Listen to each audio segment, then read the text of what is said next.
Olá! Demorei para voltar com um livro novo, com a resenha de um livro novo, mas estou aqui e hoje o livro eleito é um livro que eu tenho certeza que vocês já ouviram falar. Se não leram, mas já ouviram falar da história, ou pelo menos alguma coisa assim que alguma menção. Sorvete, alguém sabe? Aí, tem nome de sorvete, tem nome de filme, tem nome de livro, que é o nome do livro, né? Enfim, o livro eleito, né? Escolhido para hoje é Romeu e Julieta. Essa minha versão é uma tradução de José Francisco Botelho. É uma versão muito boa. São os clássicos, né? Romeu e Julieta de William Shakespeare. É o primeiro livro que eu leio dele.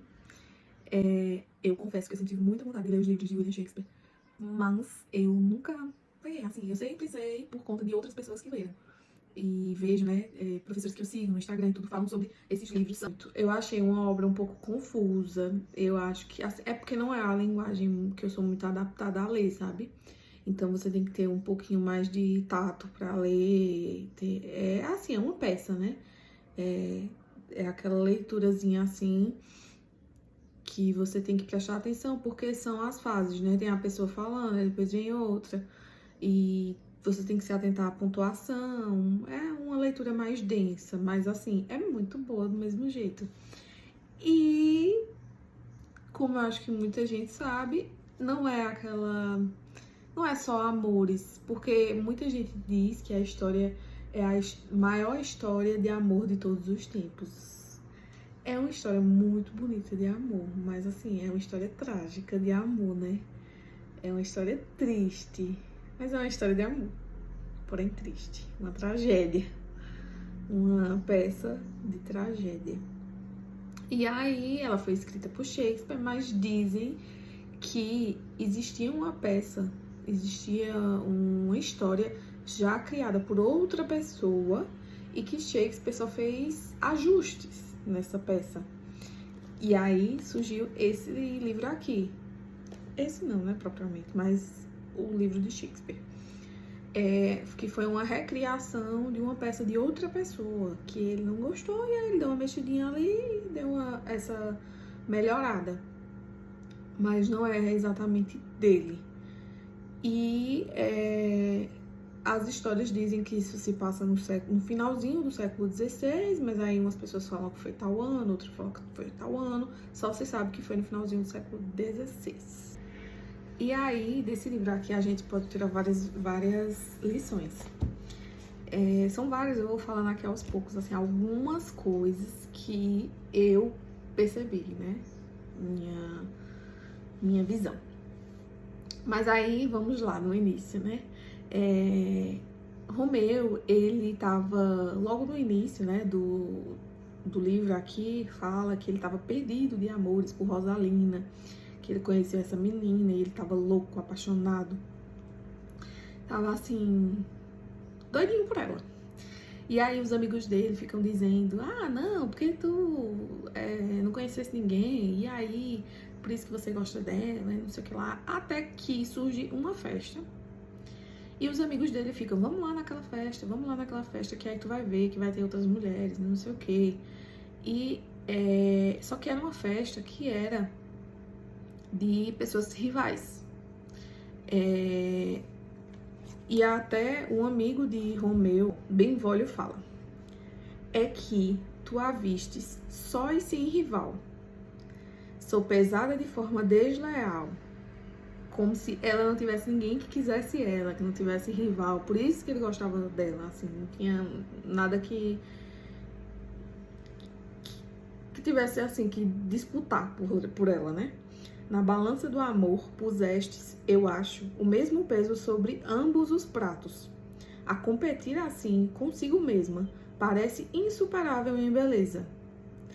Porém, nessa balança cristalina, coloca um contrapeso outra menina, que hei de te mostrar à noite, e te garanto, verás maior beleza e novo encanto. E aí, o que é que acontece? Romeu pega e diz que vai nessa festa. Só que essa festa é do Capuleto. E o Capuleto é rival do Montecchio. E Romeu é família do Montecchio. Uma coisa que não vai dar certo, né? Mas aí ele vai. Ele vai nessa festa e aí, né, é aquela coisa. É uma festa de máscara, os amigos vão, eles conseguem ir de penetra. Em partes, eu acho que o amigo de Romeu, ele tem razão. Quando você vê só uma pessoa, você acha que aquela pessoa é única, porque você não teve conhecimento de ver outras. Quando você tem um único trabalho, você acha que aquele trabalho é único. Quando você... em geral, quando seu círculo é pequeno, você tende a achar que aquilo ali é seu mundo. Pronto, quando você nunca saiu da sua cidade, você acha que ali é o seu mundo. Mas se um dia você viajar, você vai ver que o mundo é bem maior e você vai ter vontade de conhecer outros e outros e outros lugares.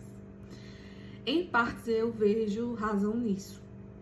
Mas eu acho que aí teve uma alfinetada que fez com que Romeu fosse nessa festa de penetra. E aí não deu certo, né? Porque nessa festa, a festa era do Capuleto, né? Festa de máscaras. Eles foram de penetra, né? Aí já viu. O Capuleto não se bate com o Montecchio, que Romeu é da família Montecchio. E aí já se sabe que o negócio não dá certo. Mas ele foi porque ele disse assim: irei, não para achar um novo amor, mas para ver a minha bela em esplendor. Aqui ele amava a Rosalina, né? Ele sempre falava dela como um bestinho, assim, ele realmente estava apaixonado por ela. E aí o Romeu vai pra festa com os amigos e lá ele avista a filha do Capuleto. E ele se deslumbra por ela, ele se apaixona por ela. Ele vê a princesa, a que ele fica perdidamente apaixonado. Nisso, ele chega e eles decidem que vão se casar no outro dia, porque eles não podem ficar juntos. As famílias são rivais, as famílias se odeiam. E aí eles decidem que vão ficar juntos e no outro dia o frade que ele conhece vai casar ele. Então, no outro dia, ele chega lá no frade e diz: frade, eu preciso que você me case. Eu preciso que você me case com outra menina, né? Ele diz que não é Rosalina. E o frade diz que percebe que as pessoas amam com os olhos, que os jovens amam com os olhos e não com o coração. Aí, até aqui tem uma passagem que ele fala: meu santo, que mudança repentina, tão cedo já esqueceste Rosalina. O amor dos jovens mora, já percebo, no caprichoso olhar e não no peito.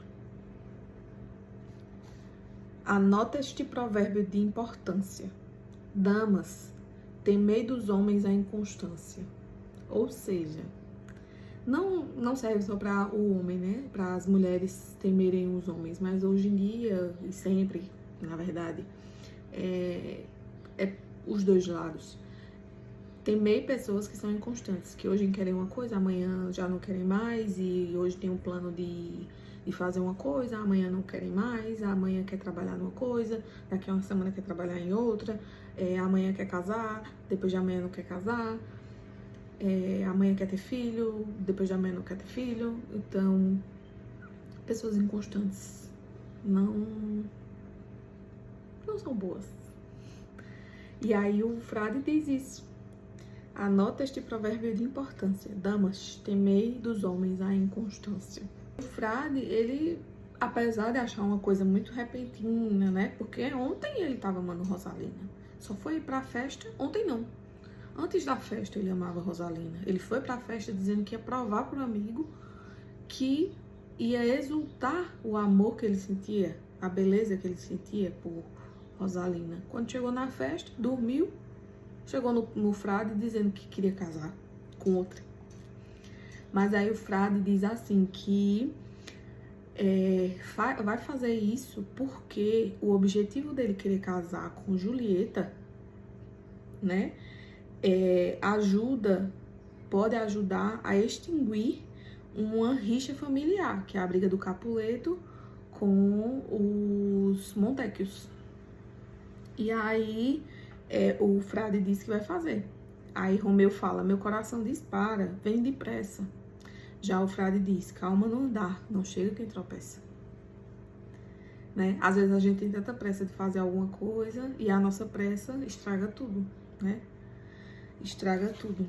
E às vezes a nossa pressa faz com que cometamos erros, né? Talvez se Romeu tivesse esperado mais, não tivesse acontecido a tragédia. E talvez se ele tivesse esperado, tivesse acontecido pior, né? Às vezes a gente não sabe. Mas às vezes é melhor pecar pela prudência, né? Do que pela imprudência. Só que aí, depois que passa o casamento, né? O frade casa eles, o Frei Lourenço, né? Casa eles. E... só que tudo isso escondido, porque as famílias não podiam saber, né? Tinha a briga entre eles. E aí eles casam escondido e cada um vai pra sua casa, porque eles vão pensar em como é que eles vão fugir no outro dia. Só que no meio do caminho, o Romeu, ele encontrou uma briga, dessas brigas de rua. Uma briga cheia de gente, tinha família de Julieta, tinha família de Romeu, tinha amigo de Julieta, de Romeu no meio. E aí Romeu entra na briga, né? Acaba entrando na briga porque tem amigo dele no meio. E o primo de Julieta mata o amigo de Romeu, mata Mercúcio. O outro amigo fala: ó Romeu, nosso amigo, nosso bravo Mercúcio, ele está morto. E aí Romeu diz: este dia fatal contamina o futuro, outras sombras virão deste céu rubro escuro. Teobaldo volta irado como um touro, vivo, triunfante, e o bom Mercúrio morto. Só que aí depois Romeu fala: algum de nós irá com ele, ou ambos. E Teobaldo fala: moleque infame, tu o trouxestes aqui, tu vai com ele, a espada escolherá, diz Romeu. E aí eles começam a lutar e Romeu mata Teobaldo. E tudo isso por conta de uma rixa antiga de família. Ou seja, pequenas brigas se tornam coisas grandes. Porque uma coisa besta, que não se sabe aqui pelo livro, né? Mas assim, supõe-se que é uma coisa besta, faz com que o Teobaldo mate Mercúcio, né? E o Romeu, para vingar a morte do amigo, mata o primo de Julieta. E aí a briga que já existe entre famílias, né? Que é a de Romeu e a de Julieta, vai piorar. Então é aquela coisa, né? As pequenas coisas podem atrapalhar o futuro. Pode aumentar uma pequena dor, né? Uma coisinha que é pequena pode ficar desse tamanho. E isso a gente vê muito na realidade, né? Que às vezes uma pequena coisa transforma-se em uma coisa enorme. O príncipe, ele vai e bane o Romeu de Verona, né? Por conta dessa briga toda, da ocorrência das mortes. E Romeu tem que sair de lá. E aí o frade, né, tem uma conversa com ele e o Romeu pega e se estressa e fala assim: como podes falar do que não sabes? Se tu fosses tão jovem quanto eu, casado com Julieta há 1 hora, de Teobaldo algoz, de amor insano, e como eu banido, assim somente poderias falar, crispar as mãos, arrancar os cabelos, desabar sobre a terra, ao comprido igual a mim, como a medir uma futura cova. Então Romeu nessa hora fala que o frade não podia falar daquilo que ele não sabia, porque era como se ele estivesse passando por tudo aquilo em tão pouco tempo e tivesse praticamente jurado de morte, né? E aí ele diz assim, que é muito fácil falar pra quem não tá na pele, né? Depois o frade pega e dá um chega pra lá no Romeu e diz assim: olha, vem cá, tu ia ser morto por Teobaldo, mas tu o matastes. Tua pena por ter matado ele era para ter sido a pena de morte, mas foi de exílio. Tu possivelmente tem uma fortuna a te esperar. E mesmo assim estás aí reclamando feito uma criancinha. Cuidado, que quem muito reclama, uma hora acaba na miséria. Ó, quem assim se desespera, acaba sua vida na miséria. Será, né? Às vezes a gente é acostumado, é sempre acostumado a reclamar de tudo, né? De tudo que acontece a gente reclama. E isso eu me incluo muito. Mas é uma crítica nessa parte do livro, né? O livro é cheio de... Eu vejo assim que tem umas partes assim que esse livro tem uns sarcasmos, uns... Você tira umas coisinhas, né? E aí é uma boa, assim, essa parte. Porque cada um tem sua história, mas depende de como você vê sua história e de como você vê e do que você vê, né? E do que você vai fazer com o que você vê. Da mesma forma, depende de quem vê, né? A minha história e de como vê, né? Porque às vezes é muito fácil apontar o dedo sem saber o que tá por trás. Mas da mesma forma, é muito fácil arrumar uma desculpa sem eu fazer por onde mudar. Depois que o Romeu ele é banido, que ele vai embora, a Julieta vai lá até o frade, né? O frade que casou eles dois. E ela diz assim: frade, Frei Lourenço, me ajude, né? Ela vai lá pedir ajuda. E eu não sei, né? Ele é alguma coisa assim, não sei. Ele dá um líquido a ela, que é pra ela dormir e as pessoas pensarem que ela tá morta. Enterrar ela, né? E depois eles iam fazer um plano que era pro Romeu vir resgatar ela, né? Desenterrar e eles fugirem. E aí eles fazem isso. Julieta é enterrada e a notícia corre, né? Se espalha, né? A família dela, o pai dela fica lá desolado porque a filha morreu e tudo mais. Só que o mensageiro que o padre manda ir lá falar, que manda o frade e falar pra Romeu, ele nunca chega com a notícia pra Romeu. Aí Romeu sabe por outra pessoa. Romeu sabe por outra pessoa que Julieta faleceu. E não sabe da história por trás, né? Que tinha um plano de eles se encontrarem depois. Então, Romeu fica achando que ela faleceu. Aí, o que é que ele faz? Ele vai num lugar que vende veneno, tipo essas bodegas, não sei o nome. Vai numa pessoa, compra um veneno, vai até a alcova até a catatumba de Julieta e toma o veneno lá. Quando ela tá se acordando, é tarde demais, porque Romeu já tem morrido. E o frasco de veneno tá lá do lado. Aí ela vê que ele se matou por amor a ela. Aí ela tenta beber, né, o veneno e tal, mas não tem mais nada, gota de nada. Aí ela pega a espada de Romeu e se mata. E aí eles morrem um do lado do outro, como se fosse desse jeito, né? Que tá aqui na capa do livro. E essa é a história de Romeu e Julieta, uma trágica história de amor. Mas veja, né, que nessa última parte, uma mentira, né, porque mentiram sobre a morte dela para que a família acreditasse e ela conseguisse ficar com ele. E a mentira, ela destrói, né, e destruiu vidas, nesse caso. Destruiu vidas. Não destruiu só a dor, né, destruiu vidas. Porque a partir da mentira, Romeu não ficou sabendo, o plano não deu certo.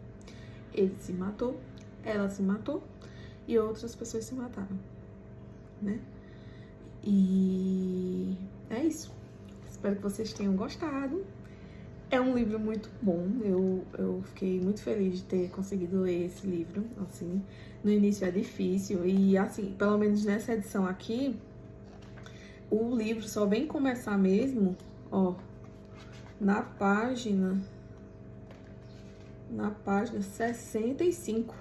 Aqui, na página 65. É um livro muito, muito bom. E curtinho, viu? No instante dá pra ler. É um livro maravilhoso. Gostei bastante de ler. Espero que vocês tenham gostado e até o próximo.